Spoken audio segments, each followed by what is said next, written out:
لوگوں کو اس بات کی گہرائی میں جانے کی ضرورت ہے۔ اگر ہم نے اس بات کو نہ سمجھا تو آج جیسے حالات ہمارے اوپر ہیں اس سے بھی بد اور بد سے بدتر حالات ہمارے اوپر بہت جلد آنے والے ہیں۔ ساتھیوں، سیاست جو ہے وہ ایمان کا حصہ ہے۔ رسول اللہ صلی اللہ علیہ وسلم کی زندگی کا ایک ایک پہلو اگر اٹھا کر کے دیکھیں تو اس میں نظر ہم لوگوں کو آئے کہ اللہ کے رسول صلی اللہ علیہ وسلم ایک بہت اچھے سیاست داں تھے۔ آج اگر سیاست کا نام ہم کسی ایسے آدمی کے سامنے لے لیں جو دنیا کو بے وقوف بنائے ہوئے ہے اور اپنے آپ کو دین کا داعی کہتا ہے اور اپنے آپ کو دین کا رہبر کہتا ہے، میں کہتا ہوں ایسا انسان تو ڈھونگی ہے۔ اگر سیاست کو دین سے الگ کر دیا جائے تو دین ہی نہیں رہے گا، کیونکہ یہ سیاست ہی ہمیں ہمارے دین کو بھی آگے بڑھا سکتی ہے، بلکہ بڑھائے گی۔ اگر آپ ایک ایسی جگہ پر ہو جہاں پر تمہیں کوئی ایسا کام جو ایمان والے کرتے ہیں، جو انسانیت کا کام ہوتا ہے، اس کو نہیں کرنے دیا جا رہا ہے تو تم وہاں دیکھو، غور کرو کہ کیا چیز یہاں پر آڑے آ رہی ہے۔ تو آج کل کے دور میں جو چیز سب سے آڑے آئے گی تو وہ مذہب کو لے کر کے آتی ہے۔ لوگ ایک دوسرے کو لوٹنے اور کھسوٹنے کے چکر میں پڑے ہوئے ہیں۔ لوگ سمجھتے ہیں کہ کس طریقے سے اس انسان سے فائدہ اٹھایا جائے، کس طریقے سے اس کو اپنے سے پیچھے دھکیلا جائے۔ ہم اس دنیا کے اندر اللہ تبارک و تعالیٰ کے خلیفہ بنا کر کے بھیجے گئے ہیں۔ اللہ تعالیٰ نے فرشتوں کو جمع کر کے کہا تھا کہ میں دنیا کے اندر اپنا خلیفہ بنانا چاہتا ہوں۔ فرشتوں نے اس کا انکار کیا اور کہا کہ آپ کا ذکر و اذکار کرنے کے لیے، آپ کی تعریف کرنے کے لیے، آپ کی تسبیحات بیان کرنے کے لیے تو ہم ہیں، تو پھر انسان کی کیا ضرورت ہے؟ آپ ایسی مخلوق کو اللہ تبارک و تعالیٰ کیوں پیدا کرنا چاہتے ہو جو آپس میں خوریزی کریں گے، جو فساد برپا کریں گے، جو ایک دوسرے کا قتل کریں گے، جو جھوٹ بولیں گے، جو غیبت، جو دغابازی، جو زناکاری اور نہ جانے کتنی برائیوں میں ملوث ہوں گے۔ اللہ تبارک و تعالیٰ آپ ایسی مخلوق کو کیوں اپنا خلیفہ بنانا چاہتے ہو، کیوں پیدا کرنا چاہتے ہو؟ اللہ تبارک و تعالیٰ نے فرمایا تھا انی اعلم ما لا تعلمون، میں جو کچھ جانتا ہوں وہ تم نہیں جانتے ہو۔ اللہ تبارک و تعالیٰ کو اس دنیا کو بنانے کا مقصد اور پھر اس دنیا میں ہم لوگوں کو بھیجنے کا مقصد صرف یہ تھا کہ فرشتوں کو تو جس چیز پہ لگا دیا وہ اس چیز پر لگا ہوا ہے۔ فرشتوں کو بھوک نہیں لگتی، فرشتوں کو پیاس نہیں لگتی، فرشتے تھکتے نہیں ہیں۔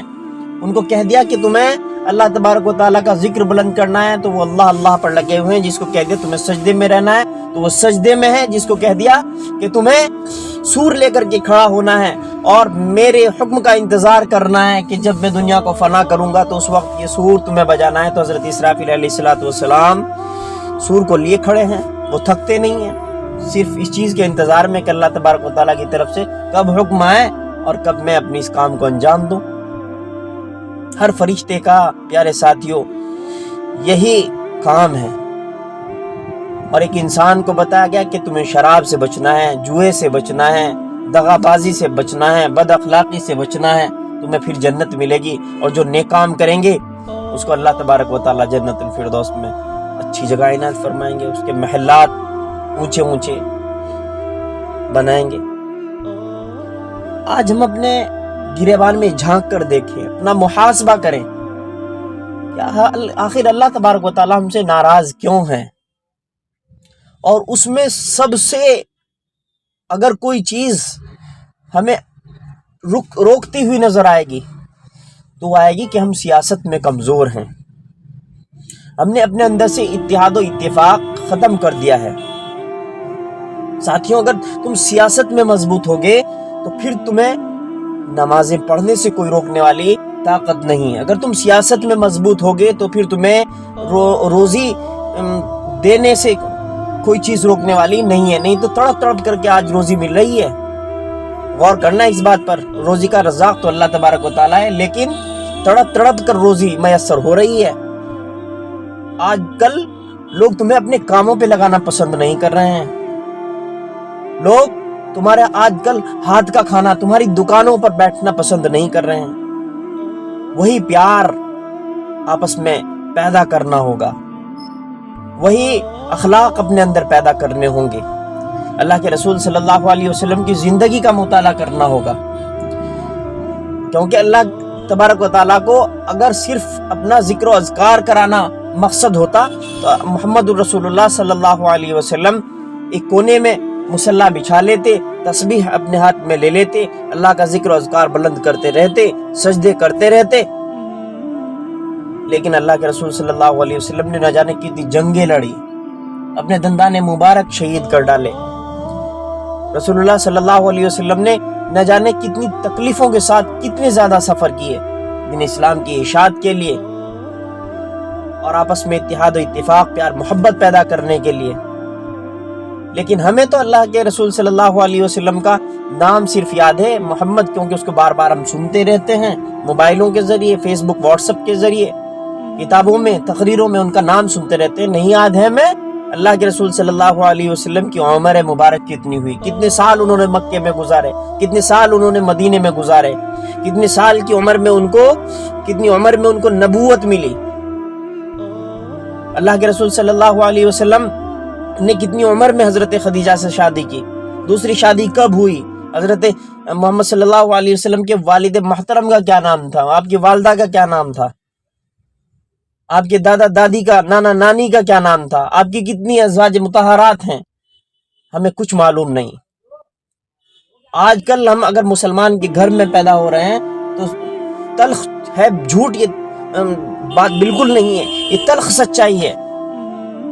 ہم جو ہے صرف اس لیے مسلمان ہیں کہ ہم محمد عابد کے گھر میں یا ان کے ریاست بھائی کے گھر میں پیدا ہو گئے، اس لیے ہمارا نام طالب اور اسی لیے ہمارا نام اسامہ اور اسی لیے ہمارا نام عبد الوہاب اور عبد الماجد ہے. عارف بھائی غور سے سنیں اس بات کو کہ کیا ہمارے اعمال ایسے ہیں کہ اللہ تبارک و تعالیٰ کو صرف نماز ہی پڑھوانا ہم سے مقصد تھا؟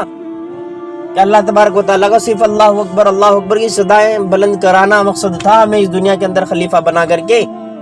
خلیفہ کا مطلب ہی نہیں ہمیں معلوم ہوگا. خلیفہ کا مطلب یہ ہے کہ جو انسان اصل جس جگہ موجود نہ ہو اس جگہ پر اس کے کام کاج کو سنبھالنے والا، اس کے کام کو دیکھنے والا، اس کے کاموں کو پورا کرنے والا جو انسان ہوتا ہے اس کو اس کا خلیفہ کہا جاتا ہے.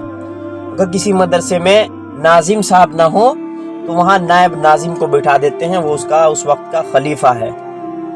اگر کسی پولیس تھانے میں انسپیکٹر صاحب یا ایس ایچ او صاحب نہ ہو تو اس وقت جو ان کا کاریہ بھار سنبھالتا ہے، ان کام کاج سنبھالتا ہے، وہ اس وقت کا ان کا خلیفہ ہے. یہ خلیفہ کے معنی ہے.